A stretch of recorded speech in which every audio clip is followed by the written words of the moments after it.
तो एक 8वीं क्लास के मासूम को अगर फीस नहीं दे पाने के कारण टॉर्चर किया जाता है और हालत ये हो जाती है कि उसे फांसी लगाकर खुदकुशी करनी पड़ती है, तो सोचिए उस पर किस तरह मेंटल प्रेशर होगा, वो कितना परेशान होगा, किस दर्द से वो गुजर रहा होगा, उसके मन में क्या चल रहा होगा। और उस बच्चे के साथ जो हुआ उसके लिए कोई एक आदमी नहीं बल्कि पूरी की पूरी व्यवस्था जिम्मेदार है। स्कूल टीचर फीस के लिए ताने मारने के लिए आरोपी है। एक एक करके हम आपको बता देते हैं। पहला जो आरोप वो स्कूल टीचर पर है, दूसरा स्कूल का प्रिंसिपल, क्यों हम आपको बताते चलेंगे, तीसरा स्कूल मैनेजमेंट और चौथा जो जिला शिक्षा अधिकारी है जिसका काम होता है फीस रेगुलेट करना।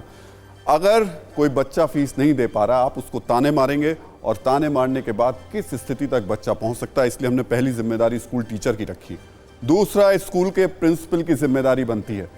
स्कूल के प्रिंसिपल को पता होना चाहिए था कि उसके एक बच्चे के साथ क्या हो रहा है, टीचर किस हद तक जा रहा है। और हम जानते हैं बहुत अच्छी तरीके से कि प्राइवेट स्कूल्स में टीचर भी किस तरीके से प्रिंसिपल के दबाव में होते हैं, लेकिन उससे भी बड़ी जिम्मेदारी स्कूल मैनेजमेंट की है, क्योंकि अगर टीचर प्रिंसिपल के दबाव में होते हैं तो ये प्रिंसिपल इन स्कूल मैनेजमेंट्स के दबाव में होते हैं, जो कि गाहे बगाहे अलग अलग तरीके से माता पिता से पैसे वसूलवाते रहते हैं।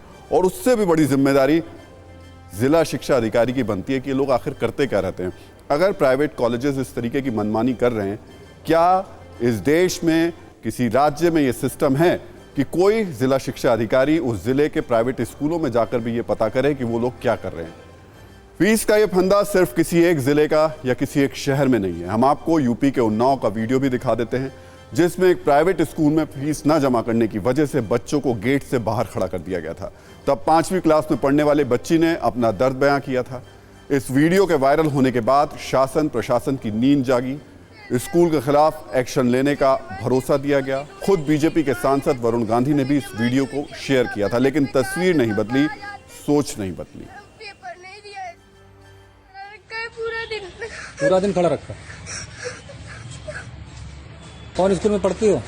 बाल विद्या मंदिर। क्या बात हुई थी, क्यों निकाला गया आपको? सर ने हम लोगों की फीस नहीं जमा थी, अभी 2 दिन हुए फीस मांग रहे थे, अभी जमा नहीं हुई थी, हमने वापस घर पे कहा था।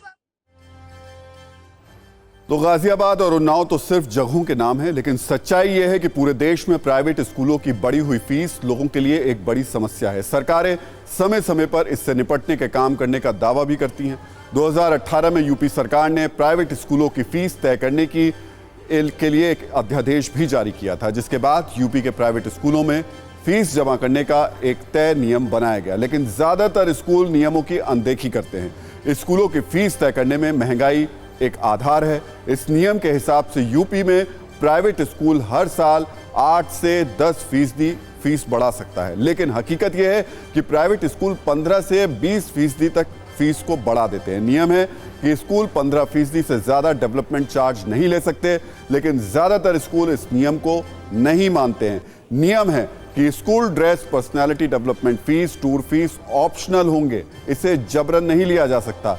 लेकिन सच्चाई यह है कि स्कूल ड्रेस, टूर फीस और पर्सनैलिटी डेवलपमेंट के नाम पर स्कूल पेरेंट्स से कमाई करते हैं। यही वजह है कि प्राइवेट स्कूलों में पेरेंट्स किसी तरह ट्यूशन फीस भर भी दें तो अलग अलग तरीके के इतने चार्जेस होते हैं कि लोग परेशान हो जाते हैं। तो मामला सिर्फ 8वीं में पढ़ने वाले प्रिंस की मौत का नहीं है, यह मामला पूरे एजुकेशन सिस्टम का है। आज 11 नवंबर को जब देश राष्ट्रीय शिक्षा दिवस मना रहा है, तो हमें यह समझने की जरूरत है कि देश में स्कूलों का सिस्टम क्या है।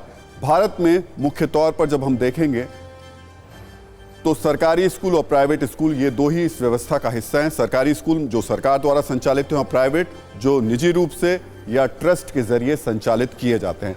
अब जरा इनका स्ट्रक्चर भी देख लेते हैं और ये भी समझने की कोशिश करेंगे कि इनमें पढ़ने वाले बच्चों की क्या स्थिति है। इस हिसाब से अगर जो हमने आपको बताया तो देखें तो करीब करीब आधा भारत प्राइवेट स्कूल में पढ़ रहा है, जबकि प्राइवेट स्कूलों की संख्या सरकारी स्कूल की तुलना में आधे से कम है। यानी प्राइवेट स्कूलों में बच्चों की संख्या सरकारी स्कूलों की तुलना में डबल है। अब इसको थोड़ा और डिटेल में समझिए। देश के करीब 48% बच्चे प्राइवेट स्कूल में पढ़ते हैं।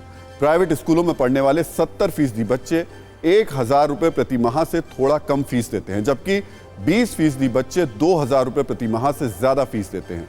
73% पेरेंट्स ऐसा मानते हैं कि प्राइवेट स्कूलों में सरकारी स्कूलों की तुलना में ज्यादा अच्छी शिक्षा मिलती है, बच्चे ज्यादा ज्ञान हासिल करते हैं, बच्चे ज्यादा स्मार्ट बनते हैं। ये एक सोच हमारे सोसाइटी में, हमारे समाज में है।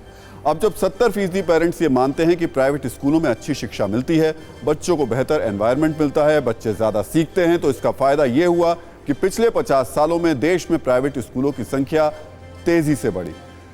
साल 1978 में देश में, एक बार आपको आंकड़ा दिखा देते हैं, 1978 में देश में 3.4% स्कूल प्राइवेट थे। उसके बाद 1998 में यह तादाद बढ़ी और ये 9.2% तक पहुंची। 2007 में प्राइवेट स्कूलों की संख्या 18.2% हो गई और 2017 में प्राइवेट स्कूल्स बढ़कर 34.8% हो गए। यानी देश में हर तीसरा स्कूल प्राइवेट स्कूल है जहां मनमाने तरीके से फीस वसूली जाती है। तो प्राइवेट स्कूल तेजी से बढ़े तो उन स्कूलों में बच्चों की संख्या भी तेजी से बढ़ी और सरकारी स्कूलों में पढ़ने वाले बच्चों की संख्या कम हो गई। साल 1993 में 9.2% बच्चे निजी स्कूलों में पढ़ रहे थे और सरकारी स्कूलों में 1993 में 70.8% बच्चे पढ़ते थे। 2017 में प्राइवेट स्कूलों में पढ़ने वाले बच्चों की संख्या तेजी से बढ़कर 34.8% तक पहुंच गई और सरकारी स्कूलों में यह नंबर 52.5% तक सिमट कर रह गया। यह देखकर आप समझ गए होंगे कि सरकारी स्कूलों की क्या स्थिति हो गई है।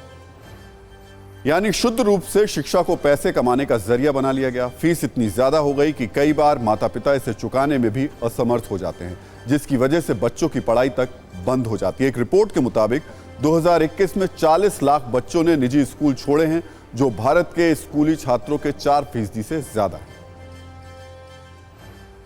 तो हम उम्मीद करते हैं कि इन सारे आंकड़ों को देखकर हुक्मरानों की नींद टूटेगी और वो कुछ ऐसे नियम कायदे कानून बनाएं जिससे कि शायद इस पर रोक लगाई जा सके, जिससे प्रिंस जैसा कोई और बच्चा अपनी जान देने के लिए मजबूर ना हो।